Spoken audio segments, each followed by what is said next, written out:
সকলকে শুভ সন্ধ্যা জানিয়ে আজকে কিছু বক্তব্য আপনাদের সামনে তুলে ধরার চেষ্টা করছি। আচ্ছা, যে বিষয়ে আমরা আজকে আলোচনায় আসব, প্রথমত যে গতকাল সুপ্রিম কোর্ট থেকে সমগ্র টেন্টেডদের লিস্ট ক্যাটাগরি অনুযায়ী দেওয়ার কথা এসএসসিকে বলা হয়েছে। আশা করি তারা আদালতের নির্দেশ মেনে সেই ব্যবস্থাটা করবে। এর ফলে যারা 2016 সালের আনটেন্টেড টিচার আছেন তাদের বিশেষ সুবিধা হবে এবং এই লিস্টটা পাওয়া গেলে আবারও হয়তো কোর্টের দ্বারস্থ হয়ে আনটেন্টেড লিস্টটা চাওয়া যেতে পারে। তাহলে আমাদের এখানে পরিপূর্ণভাবে রাস্তাটা ক্লিয়ার হবে বা হয়ে যাবে। দ্বিতীয় কথা যেটা, সেটা যে গতকাল কিছু ফ্রেশার্স ক্যান্ডিডেট হাইকোর্টের দ্বারস্থ হয়ে লাইভ ভিডিও করছিলেন যে ওনারা একজন উকিলের কাছে গিয়েছিলেন তাদের স্বার্থ সুরক্ষা করার জন্য। তা সেখানে তারা এই দাবি করেছেন যে ইন্টারভিউর যে মার্কস, সেটা মানে এক্সপিরিয়েন্সের যে মার্কস, সেটা ইন্টারভিউর পর যুক্ত। প্রথম কথা বলে রাখি, 2016 সালে যারা আনটেন্টেড টিচার আছেন তাদেরকে সুপ্রিম কোর্ট থেকে বিশেষ সুবিধা দিয়ে নিয়োগ করার কথা বলা হয়েছে। সেটা বয়সের ছাড় সহ বিশেষ সুবিধা। এই জায়গাটাকেও ভুলে যাবেন না। তোমাদের আগেও আমি বারবার ইউটিউবে এসে বুঝিয়েছি যে তোমাদের চাকরি কিন্তু হতে পারে, ঠিক আছে? কমিশনের প্রলোভনে পা না দিয়ে এবং উকিলের প্রলোভনে পা না দিয়ে তোমরা যদি এই দাবিটা করো যে যিনি যে পোস্টে চাকরি করছেন তাকে এক্সপিরিয়েন্স নাম্বার দেওয়া হবে, তাহলে কি হবে? দেখা গেল, আমি আবার একটু বলছি আগাগোড়ায়, আমার সাবজেক্টেই বলছি, যে দেখা গেল 2016 সালে ইতিহাস পিজি পোস্টে বা হায়ার সেকেন্ডারি পোস্টে ভ্যাকেন্সি ছিল জেনারেলে 68টা, আর বর্তমান 2025-এ ভ্যাকেন্সি রয়েছে জেনারেলে 179টা। এবার 68 জন টিচার যদি 10 নম্বর করে পায় বা 68টা ভ্যাকেন্সি যদি রিজার্ভ রাখা হয়, তাহলে তোমাদের উদ্বৃত্ত ভ্যাকেন্সি থাকছে 111টা। তাহলে এই 111টা ভ্যাকেন্সির মধ্যে তোমরা ফাইট করো, বা 111টা ভ্যাকেন্সি নিয়ে তোমরা ফাইট করো। যারা এই পিজি পোস্টে আসবে তারাও ফ্রেশার হিসাবেই আসবে এবং তারাও ওই 111টা ভ্যাকেন্সির মধ্যে ফাইট করবে না। আমার পরিষ্কার, বা একজন পিজির শিক্ষক হয়ে পিজি টিচারদের পক্ষ থেকে আমার ক্লিয়ার দাবি কিন্তু এটা, ঠিক আছে? একজন পিজি পোস্টের টিচার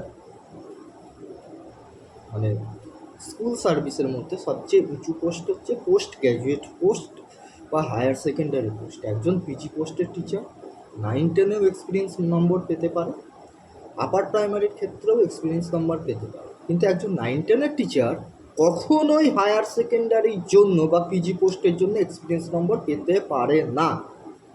কারণ সেখানে কিছু ক্রাইটেরিয়া আছে। প্রথমত, একজন হায়ার সেকেন্ডারি শিক্ষককে সমগ্র স্কুলের পঠন পাঠনের বিষয়টা, বিশেষ করে তার সাবজেক্টের বিষয়টা তাকে দেখতে হয়। দ্বিতীয় কথা যেটা, সেটা হচ্ছে একজন হায়ার সেকেন্ডারি টিচার মাধ্যমিকের খাতা দেখেন। তৃতীয় কথা, একজন হায়ার সেকেন্ডারি টিচার বা এইচএস সেকশনের টিচার নর্মাল সেকশনের সাথে কিন্তু মিউচুয়াল ট্রান্সফার নিতে পারেন না, তাদের সেই এখতিয়ারের মধ্যে সীমাবদ্ধ থাকতে হয়। চতুর্থ যে কথা, সেটা হচ্ছে 2016 সালের বেশিরভাগ হায়ার সেকেন্ডারি শিক্ষক এবং শিক্ষিকা আগে 9-10-এ উত্তীর্ণ হয়েছিলেন, তারপরে তারা পিজি পোস্টে চাকরি পেয়েছিল। এটা 96%। আমিও 9-10-এ উত্তীর্ণ হয়েছিলাম, 9-10-এ স্কুল পেয়েছিলাম, তারপরে পিজিতে পাই। যা বেশিরভাগ 99% বা 96% টিচার কিন্তু এটা আগেই সম্পূর্ণ করে এসেছে। কিন্তু একজন 9-10-এর টিচার, সে 9-10-এর ক্রস করে পিজিতে চাকরি পায়, ঠিক আছে? তাহলে সে পিজির টিচারই হতো বা হায়ার সেকেন্ডারি টিচারই হতো। আচ্ছা,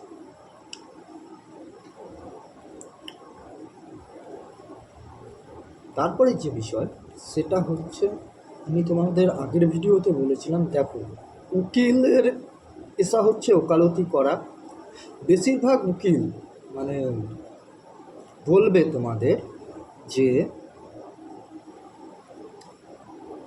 তোমরা কেস নিয়ে আসো, মানে কেস নিয়ে আসো, আমি জিতে যাব। মানে কেস শুরুই হলো না তার আগেই উনি জিতে গেলেন, ঠিক আছে? একটা বিষয় তোমরা বিশেষভাবে লক্ষ্য করবে, আজকে যে সমস্ত উকিলের কাছে তোমরা গেছো, ঠিক আছে, ওনারা হচ্ছে একটা গ্রুপ, তাদের গ্রুপ, সেটা তোমরা আশা করি ভালো মতোই জানো।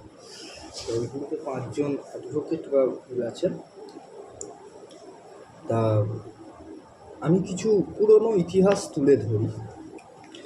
2016 সালে সমস্ত কাউন্সিলিং, মানে 9-10-এর জন্য 7টা কাউন্সিলিং এবং 11-12-এর জন্য 6টা কাউন্সিলিং সম্পূর্ণ হয়ে যাওয়ার পরই কিন্তু প্যানেল বাতিলের মামলা হয়। প্যানেল বাতিলের মামলা হওয়ার মূল উদ্দেশ্য ছিল যে ওএমআর নিয়ে কিছু সমস্যা দেখা যায় এবং সেখানে অনেক, পরবর্তীতে আমরা দেখি অনেক সাদা খাতার ওএমআর প্রকাশিত হয়। তা অবশ্যই এখানে আমাদের যারা যে সমস্ত ওয়েটিংরা ছিলেন, তারা সেই উকিলের দ্বারস্থ হয়ে এই কাজগুলো করেছিল। তারা আশা নিয়ে গিয়েছিল যে এই হয়তো টেন্টের টিচার বা অযোগ্য টিচারগুলো বাদ গেলে আমরা চাকরি পাব। হ্যাঁ, অবশ্যই তারা অভিজিৎ গাঙ্গুলি, বিচারপতি অভিজিৎ গাঙ্গুলি, প্রাক্তন বিচারপতি, তার রায়ের বলে 9-10-এর পরবর্তীতে আরও 4টে কাউন্সিলিং সম্পন্ন হয় এবং কাউন্সিলিংগুলো কিন্তু উক্ত অ্যাডভোকেটের মাধ্যমেই কিন্তু হয়। কিন্তু মানে ওয়েটিংরা যে দাবি নিয়ে গেলেন যে আমরা চাকরি পাব, ঠিক আছে, সরকার তাদের জন্য সুপারনিউমারি ভ্যাকেন্সিও আনলেন, কিন্তু তারা উকিলের চক্র করে সেই সুপারনিউমারি ভ্যাকেন্সিটাকেও ডোবালো, যেটা অবৈধ বলে প্রমাণিত হলো। বর্তমানে সেটা বৈধ, সুপ্রিম কোর্ট বলেই দিয়েছে যে ক্যাবিনেটের কোনো প্রস্তাবে আমরা হস্তক্ষেপ করতে পারি, পরিষ্কার বলে দিয়েছে। তা সেটা এখন বর্তমানে সুপারনিউমারি ভ্যাকেন্সিটা বৈধতা পেয়েছে। তাহলে সেই উকিলের কী উচিত ছিল যে তার যে মক্কেল যারা তার কাছে এসেছে তাদেরকে চাকরির ব্যবস্থা করে দেওয়া, কিন্তু তা না করে বারবার যখন হাইকোর্টে হিয়ারিং হয় তখনও আমরা দেখেছি তিনি প্যানেল বাতিলের পক্ষে সওয়াল করে গেছে। এমনকি সুপ্রিম কোর্টে যখন হিয়ারিং হয় তখনও কিন্তু আমরা দেখেছি তিনি প্যানেল বাতিলের পক্ষে সওয়াল করে গেছেন। পরবর্তী ক্ষেত্রে সেই উকিলই কিন্তু পরীক্ষা বাতিলের জন্য সুপ্রিম কোর্টেও গেছিলেন। সেখানে কিন্তু বিচারপতি সঞ্জয় কুমার তাদের ব্রিফ পর্যন্ত দেখার প্রয়োজন মনে করেননি, ওয়েটিং বলে, মানে ওয়েটিং ক্যান্ডিডেট বলে ব্রিফ পাশে রেখে দিয়েছে, দিয়ে কেসটা ডিসমিসড করে দিয়েছে। দেখো, যারা ফ্রেশার আছো তারা কিন্তু 10 বছরের মাথায় গিয়ে পরীক্ষাটা দিচ্ছ। আমরা আনটেন্টেড টিচার 2016 সালে এই পরীক্ষা থাকুক বা না থাকুক আমাদের কোনো লাভও নেই, লসও নেই। কারণ আমরা ইতিমধ্যে মানে বিভিন্ন সংগঠন আছে তারা মামলা করছে, প্রত্যেকটা সংগঠন কিউরেটিভ করছে, প্রত্যেক সংগঠন চেষ্টা করছে। কালকে যেমন টেন্টেডদের লিস্ট বার হলো, অবশ্যই তারা চেষ্টা করবে আনটেন্টেডদের লিস্টে বার হওয়ার জন্য এবং সেটা ফলপ্রসূও হবে। আমার দৃষ্টিকোণ থেকে আমি এটা বলছি, আমারও আইন নিয়ে অভিজ্ঞতা কম নয়। 2018 সালে যে প্যানেল প্রকাশ সেটা আমিই করিয়েছিলাম হাইকোর্টের দ্বারস্থ হয়ে, ঠিক আছে। ইতিহাসের প্রশ্নোত্তরফুল মামলা 17-18 জনের চাকরি আমার দ্বারাই সম্ভব হয়েছিল। তারপরে তো অনেক ঘটনা আছে। সুতরাং কেস নিয়ে যে আমার অভিজ্ঞতা খুব খারাপ সেটা নয়। তোমরা যাদের শরণাপন্ন হচ্ছ তাদের থেকে সাবধানে থাকো, এটাই হচ্ছে আমার মূল বক্তব্য। জেনুইন পদ্ধতিতে লড়াই করো, কারণ গ্রাউন্ড তোমাদের ওটাই হওয়া উচিত। যিনি যে পোস্টে চাকরি করতেন তাকে সেই পোস্টের জন্যই এক্সপিরিয়েন্স নাম্বার দিতে হবে, এবং সেটা শুধুমাত্র 2016 সালের আনটেন্টেড টিচারদের দিতে হবে। বাকি para teacher, part time teacher, contractual teacher, KVS, NVS যারা আছে তারা এই পোস্টের মানে এই এক্সপিরিয়েন্স নাম্বার পাওয়ার যোগ্য নয়, ঠিক আছে? বা সুপ্রিম কোর্ট তার কোনো জাজমেন্টে এদের কথা বলেনি। এটা কমিশনের সুকৌশলে চুরি করার একটা প্রবণতা লক্ষ্য করা গেছে এটার মধ্যে দিয়ে। সুতরাং সকলে সাবধানে থাকো, এবং অ্যাডভোকেট হইতেও সাবধানে থাকো, কারণ এই তোমরা যে কেসটা করতে যাচ্ছ এই কেসের কিন্তু কোনো গাউল নেই, ঠিক আছে? গ্যাজেটে যেটা বলা হয়েছে এক্সপিরিয়েন্স নাম্বার রিটেন পরীক্ষার সাথেই যুক্ত হবে, তো যুক্ত হবে। তোমাদের যে দাবিটা থাকা উচিত সেটা হচ্ছে যে 2016 সালের আনটেন্টেড টিচাররা যিনি যে পোস্টে চাকরি করতেন সেই পোস্টেই যেন এক্সপিরিয়েন্স নাম্বার পায়, এবং বাকি কোনো টিচার 2016 সাল ছাড়া তারা যেন না পায়। তাহলে দেখবে যে তোমাদের অনেকটা ভ্যাকেন্সি যেমন 9-10-এও চাকরি পাওয়ার জন্য খুলে যাবে, ঠিক তেমনই পিজিতেও চাকরি পাওয়ার জন্য কিন্তু খুলে যাবে। সুতরাং ভুলভাল সিদ্ধান্ত নিও না। তোমরা অনেকে ছোট, কেস সম্পর্কিত কোনো অভিজ্ঞতা নেই, অ্যাডভোকেটের কথাই হবে ওরকম, যে সে কেস না করি কেস জিতিয়ে দেবে। আসলে সে তোমাদের কাছ থেকে যখন ডকুমেন্টস এবং টাকাগুলো নিয়ে নেবে তারপর তার খেলা শুরু করবে, যেমন ওয়েটিংদের জন্য আগে করেছিল। বুঝে গেল? এখন ওয়েটিং, আমার এক বন্ধুর সাথে আমি কথা বলে জানতে পারি তারাও নাকি এক্সপিরিয়েন্স মার্কস নিয়ে কেস করছে, তা তাদের দাবি হচ্ছে তারাও যেন এক্সপিরিয়েন্স মার্কস পায়। এই কেস ঢোকেও টিকবে না, কারণ তাদের কোনো এক্সপিরিয়েন্স নেই বা তারা কোনো স্কুলে ক্লাসও করে, ওইভাবে কেস করা যায় না, ঠিক আছে? তারপর পিজিদের যে বিষয়, অনেক পিজি টিচার আছেন, অনেক পিজি টিচার যারা এখনও 2016 সালের পিজি যে সংগঠন post graduate teachers welfare fund বলে যে সংগঠনটা আমরা তৈরি করছি, সেই সংগঠনে অনেকে যুক্ত হন। আপনারা কিন্তু একটা কথা পরিষ্কার বলে দিই, সময় কিন্তু সুযোগ দেয় না। সময়ের সাথে তাল মিলিয়ে চলতে শিখুন। কাউরির মোটিভেট হয়ে পড়বেন না। আপনার নিজের বুদ্ধি আছে, সেই নিয়ে কিন্তু এগিয়ে আসুন। এই পরীক্ষাটার ফলে সবচেয়ে ক্ষতিগ্রস্ত হচ্ছে পিজি টিচার, ঠিক আছে? কারণ পিজি পোস্ট একটা লোভনীয় পোস্ট, সেখানে সবাই চাইবে এক্সপিরিয়েন্স মার্কস নিয়ে পিজি যে সমস্ত টিচার 2016 সালে নিয়োগ পেয়েছিল, সে যে কোনো ক্যাটাগরি যে কোনো সাবজেক্টেই হোক না কেন, তা সেখানে দখল করত। আর পিজি টিচাররা যদি বোকা হয় তাহলে কিন্তু তাদের ফাঁদে পা দেবে এবং দিচ্ছে, ঠিক আছে? আপনার চাকরিটা অবশ্যই বাঁচানো উচিত, কিন্তু তাই বলে পিজির পোস্ট ছেড়ে 9-10-এর পোস্টে গিয়ে আপনি চাকরি করবেন, এই মনোভাবটা আপনার ত্যাগ করা উচিত।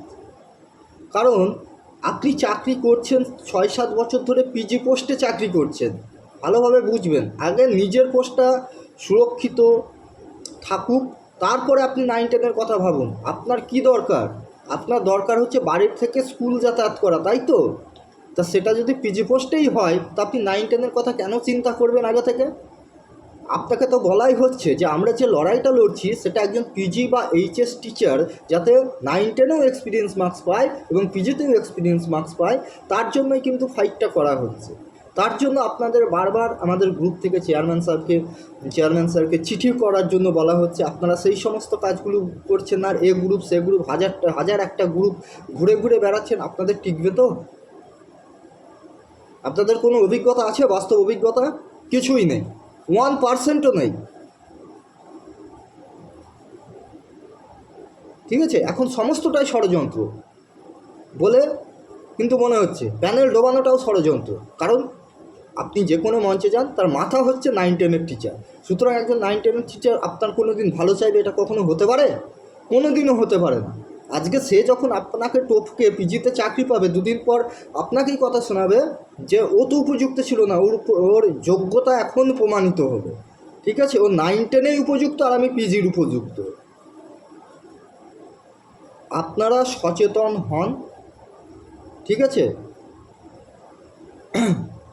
এটা একান্তই অনুরোধ একজন পিজির টিচার হয়ে, কারণ আমাদের ইমিডিয়েট যেটা করতে হবে যে কোর্টের দ্বারস্থ হতে হবে, এবং কালকে শুক্রবার, কালকে চিঠিটা করুন, চিঠিটা অবশ্যই স্পিড পোস্ট করুন চেয়ারম্যান স্যারকে, এবং সকলেই কিন্তু post graduate teachers welfare association welfare fund এই গ্রুপে যুক্ত হন, এবং যুক্ত হতে গেলে আপনার পে স্লিপ এবং স্যালারি এসএমএসের স্ক্রিনশট পাঠান।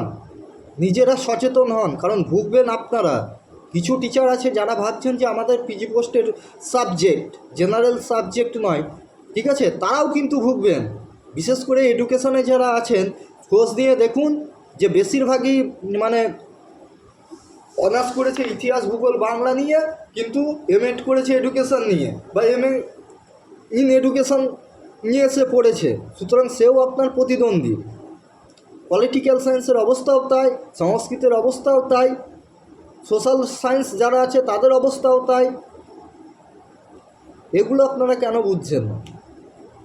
যাই হোক, সকলে নিজের অধিকার রক্ষা করার চেষ্টা করুন। ফ্রেশাররাও চাকরি পাক, পিজিরা তাদের পোস্টে সুরক্ষিত থাক, 9-10রাও 9-10-এর পোস্টে সুরক্ষিত থাক। আর যদি তাদের পরীক্ষা ভালো হয় তাহলে তারা ফ্রেশারদের সাথে কম্পিটিশান করে 11-12-এ আসুক। এই হচ্ছে আমার সুস্পষ্ট বার্তা। এই বার্তা নিয়ে কিন্তু আমি এগোচ্ছি। এবার যদি পিজি টিচাররা সংখ্যাগরিষ্ঠতার দিক থেকে, বা আমরা যে সকল পিজি টিচার 2016 সালের মাধ্যমে স্বচ্ছতার সাথে নিয়োগপ্রাপ্ত হয়েছিলাম, তারা যদি এগিয়ে আসেন তবেই এই লড়াই টিকবে, নচেত টিকবে না।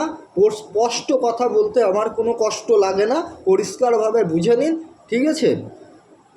কারণ এরপর আমাদের পড়াশোনা করতে হবে, তখন আপনাদের কিন্তু কোনো সময় দিতে পারবে। আগামী সপ্তাহটা সময় আছে, আগামী সপ্তাহটা কেসের দিকে অগ্রসর আমাদের হতেই হবে, ঠিক আছে? গ্রুপে আছে মোটামুটি, আজকে অনেকগুলোকে বার করে দিয়েছি, মানে তাদের আচার আচরণ দেখে। গ্রুপে আছে মোটামুটি এখনও 430 জন মেম্বার। যদি 400 জনও কেসে যুক্ত হয় তাহলে কিন্তু আমি এগোবো পিজি টিচারদের দাবি নিয়ে, নচেত কিন্তু এই জায়গাতেই স্টপ হয়ে যাবে। পরিষ্কার বলে দিলাম। এবার ব্যাপারটা আপনারা বুঝে নিন। ধন্যবাদ, সকলে ভালো থাকুন।